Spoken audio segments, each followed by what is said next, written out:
عليكم رقيبا يا أيها الذين آمنوا اتقوا الله وقولوا قولا سديدا يصلح لكم أعمالكم ويغفر لكم ذنوبكم ومن يطع الله ورسوله فقد فاز فوزا عظيما. أما بعد فإن خير الحديث كتاب الله وخير الهدي هدي محمد صلى الله عليه وسلم وشر الأمور محدثاتها فإن كل محدثة بدعة وكل بدعة ضلالة وكل ضلالة في النار أعاذني الله وإياكم من النار. Ma'asyiral muslimin, jamaah salat Id yang dirahmati Allah Subhanahu wa taala. Hari ini merupakan hari kebahagiaan kaum muslimin di seluruh penjuru dunia. Hari ini merupakan hari bersukacita bagi mereka kaum muslimin. Dan hari ini akan semakin indah ketika mereka membuka hari ini dengan bersujud kepada Allah Jalla wa'ala. Dan akan semakin indah ketika mereka membuka hari ini dengan bertakbir kepada Allah Jalla wa'ala sambil menyanjungnya, Allahu Akbar, Allahu Akbar, Allahu Akbar, walillahil hamd. Hari ini merupakan hari raya bagi kaum muslimin, hari raya Idul Adha. Hari ini merupakan hari raya kurban bagi kaum muslimin yang Allah Subhanahu wa taala menyebutkan di dalam Al-Qur'an, Yaumul Hajjul Akbar. Qala Allah Subhanahu wa ta'ala wa adanu minallahi wa rasulihi ila an-nasi yaumal hajjil akbar annallaha bari'un minal musyrikin wa rasul. Ketika Allah Subhanahu wa ta'ala mengumumkan, Rasul juga mengumumkan kepada seluruh manusia pada hari Haji Akbar, disebutkan oleh ahli tafsir, yaitu hari raya Idul Adha, bahwasanya Allah Subhanahu wa ta'ala berlepas diri dari semua orang-orang musyrik dan dari kesyirikan yang mereka lakukan. Allahu Akbar, Allahu Akbar, Allahu Akbar, walillahil hamd. Hari ini merupakan hari yang terbaik dari seluruh hari. Hari ini merupakan hari yang sangat agung di sisi Allah Subhanahu wa taala dari hari-hari yang lainnya. Sehingga Allah Subhanahu wa taala memuliakan hari ini karena pada hari ini terdapat ummahatul ibadah, ibadah yang agung yang ada pada bulan ini, yang ada pada hari ini tidak didapati pada hari-hari yang lainnya. Terkhusus kepada jamaah haji, mereka sebentar lagi akan melakukan ibadah di antaranya adalah melontar jamarat. Kemudian mereka akan menyembelih haji mereka. Mereka akan Safa wal Marwah. Khusus kepada mereka jamaah haji, dan hari ini tidak dibagi ibadah dilakukan pada hari ini, tidak dilakukan pada hari yang lainnya. Kemudian bagi mereka yang tidak berhaji seperti kita, Allah Subhanahu wa taala memerintahkan kita untuk salat. Dan Allah Subhanahu wa taala memerintahkan kita untuk menyembelih pada hari ini. Kata Allah, fasalli li rabbika wanhar. Hendaklah kalian salat kepadaku dan hendaklah kalian menyembelih kepadaku. Salat hanya diperuntukkan untuk Allah Subhanahu wa taala. Demikian juga anhar, yaitu sembelihan yang Allah perintahkan kepada kita, hanya kita peruntukkan kepada Allah Subhanahu wa taala. Maka amalan yang paling besar yang dilakukan oleh seorang hamba pada hari raya Idul Adha ini setelah mereka melaksanakan sholat adalah mereka menyembelih binatang-binatang kurban mereka. Dan menyembelih binatang kurban pada hari ini merupakan sebesar-besar ibadah yang dilakukan oleh seorang hamba yang bisa mengalahkan ibadah-ibadah sunnah yang lainnya. Karena di dalam udhiyah, menyembelih binatang kurban, memiliki faedah hikmah yang sangat banyak sekali. Di antara hikmahnya adalah untuk kita bersyukur kepada Allah Subhanahu wa taala atas nikmat yang Allah karuniakan kepada kita. Wa in ta'uddu ni'matallahi la tuhsuha. Kalau seandainya kalian mau menghitung nikmat Allah, kalian tidak akan mampu menghitungnya. Wa atakum min kulli ma sa'altumuh wa in ta'uddu ni'matallahi la tuhsuha. Dan Allah telah memberikan kepada kita seluruh apa yang kita minta. Dan kalau seandainya kita mau menghitung nikmat Allah, kita tidak akan mampu menghitungnya. Wa ma bikum min ni'matin fa minallah. Tidak ada satu nikmat pun yang ada pada kalian kecuali itu datang dari Allah Subhanahu wa taala.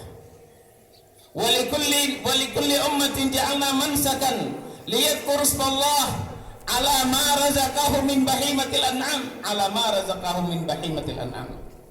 Dan bagi setiap kaum, bagi setiap umat, kami syariatkan kepada mereka ibadah-ibadah dan berkorban untuk mengingat Allah Subhanahu wa taala, untuk bersyukur kepada Allah Subhanahu wa taala atas karunia rezeki yang Allah berikan berupa bahimatul an'am, binatang-binatang ternak. Kemudian hikmah yang lebih besar daripada hikmah ini adalah untuk kita mengingat bagaimana pengorbanan Nabi Ibrahim alaihissalam, bagaimana kesabaran beliau di dalam menjalankan ujian yang Allah timpakan kepada beliau.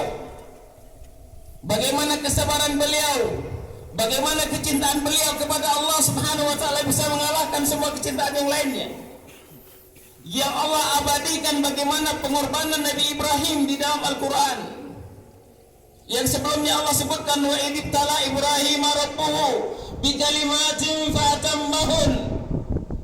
Ketika Allah Subhanahu wa taala menguji Nabi Ibrahim dengan beberapa kalimat, disebutkan oleh ahli tafsir di antara kalimat ini adalah beliau sabar, siap untuk menyembelih anak beliau.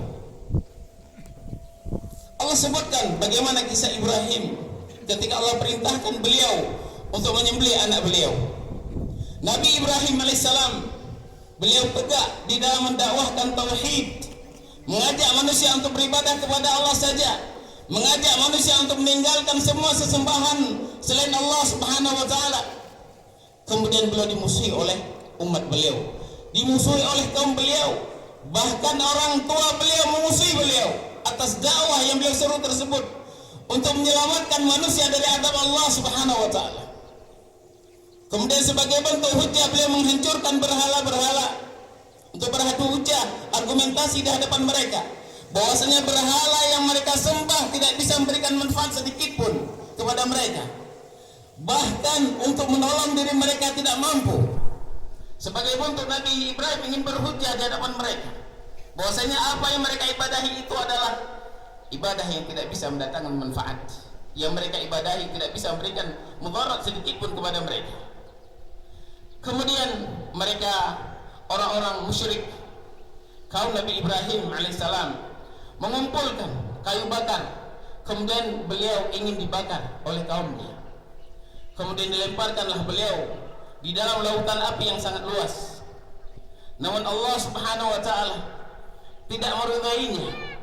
Allah Subhanahu wa taala menolong Nabi ini dan kata Allah, kuni bardan wa salaman ala Ibrahim, wahai api dinginlah kamu, dan keselamatan atas Nabi Ibrahim. Kemudian setelah itu Nabi Ibrahim alaihissalam, beliau merasa bahwasanya kaumnya tidak mau mengikuti beliau. Kemudian beliau ingin pergi dari negerinya menuju suatu daerah yang beliau bisa beribadah kepada Allah Subhanahu wa taala. Allah abadikan kisah ini di dalam Al-Qur'an. Kata Allah Subhanahu wa taala, wa qala inni dhahibun ila rabbi sayahdin. Sesungguhnya aku akan pergi ke suatu tempat yang Allah akan memberikan hidayah, memberikan petunjuk kepadaku. Disebutkan oleh ahli tafsir, tempat yang beliau tuju itu adalah Syam, terkhusus adalah Palestina.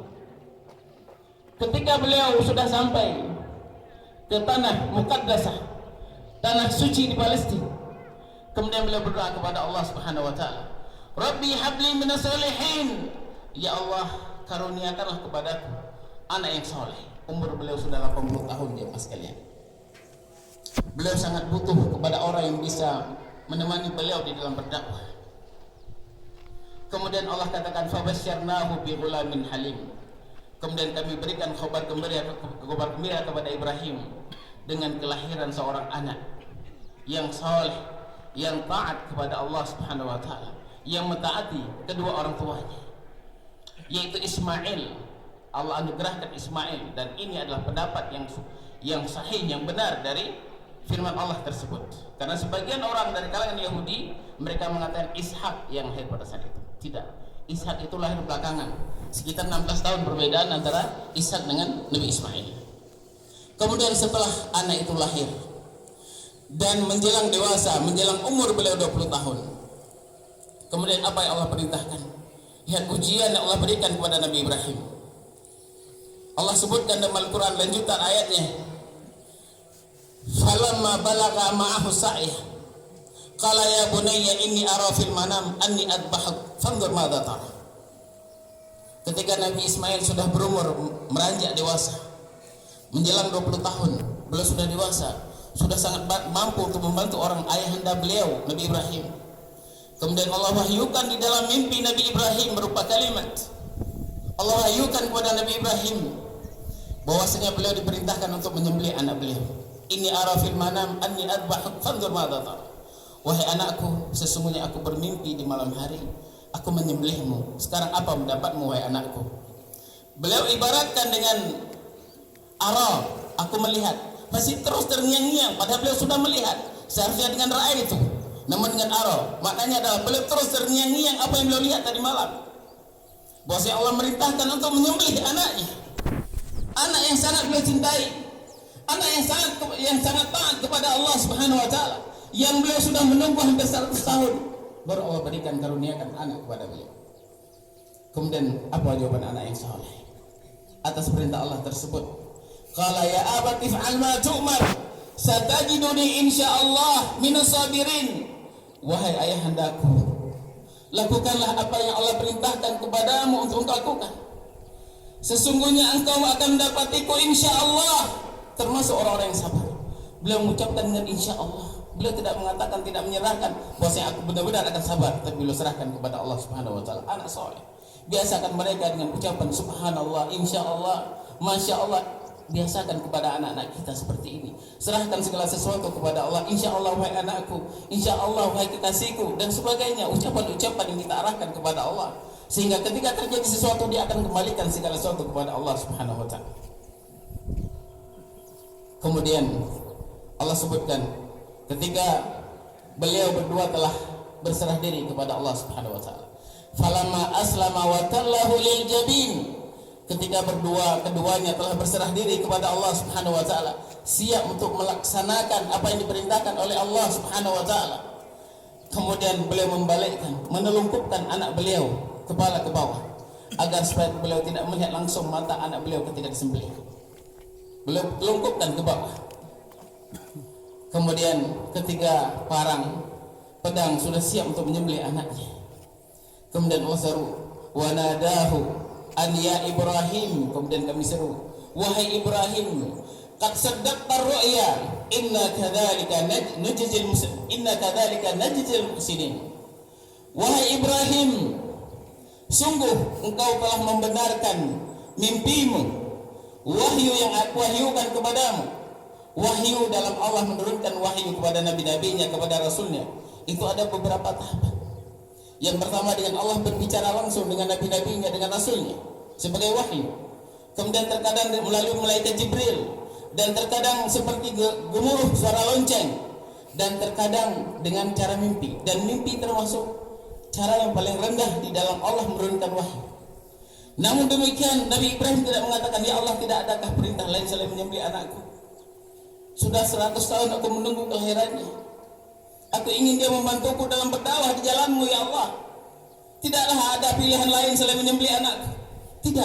Tidak ini diucapkan oleh Nabi Ibrahim. Beliau siap untuk melaksanakan perintah Allah walaupun harus menyembelih anak beliau, anak yang sangat beliau cintai. Kecintaan beliau kepada Allah tidak bisa dikalahkan oleh apapun kecintaan yang ada di dunia ini. Demikian keadaan para nabi.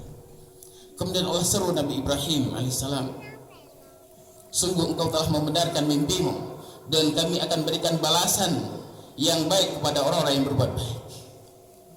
Inna hadza lahwal bala'ul mubin. Kata Allah, sungguh Ini merupakan bala, ujian yang sangat nyata yang Allah berikan kepada Nabi Ibrahim. Namun Nabi Ibrahim ingin melaksanakannya.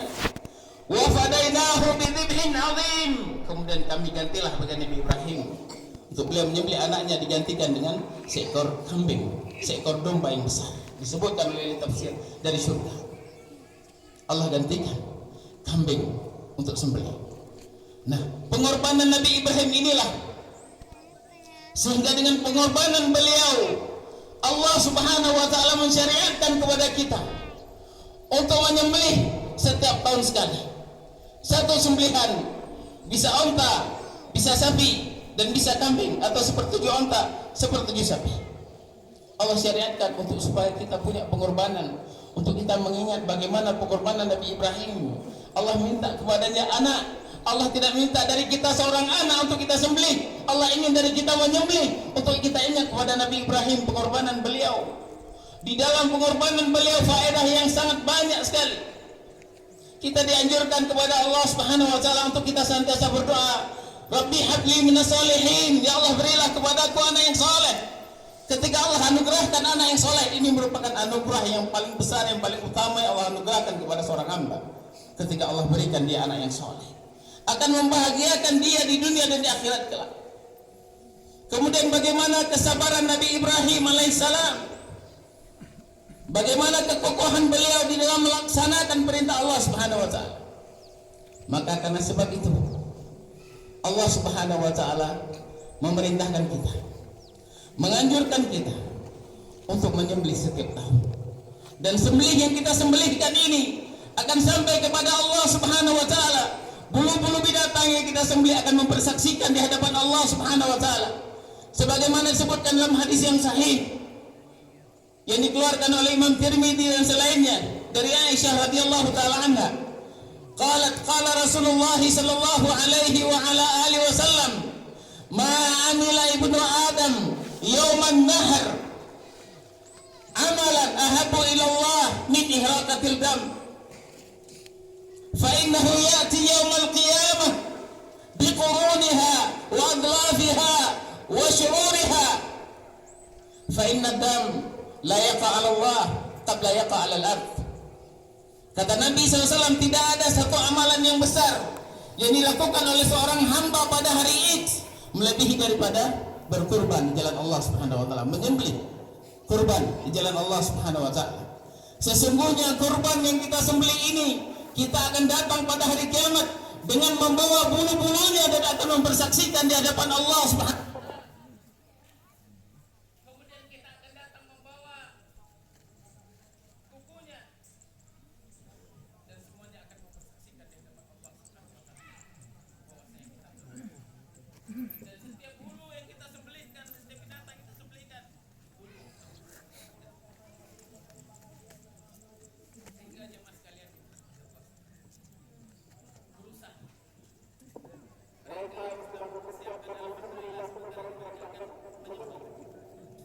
Dan mereka yang belum mempersiapkan masih ada waktu, karena waktu menyembelih itu sampai hari ke-13 Zulhijjah.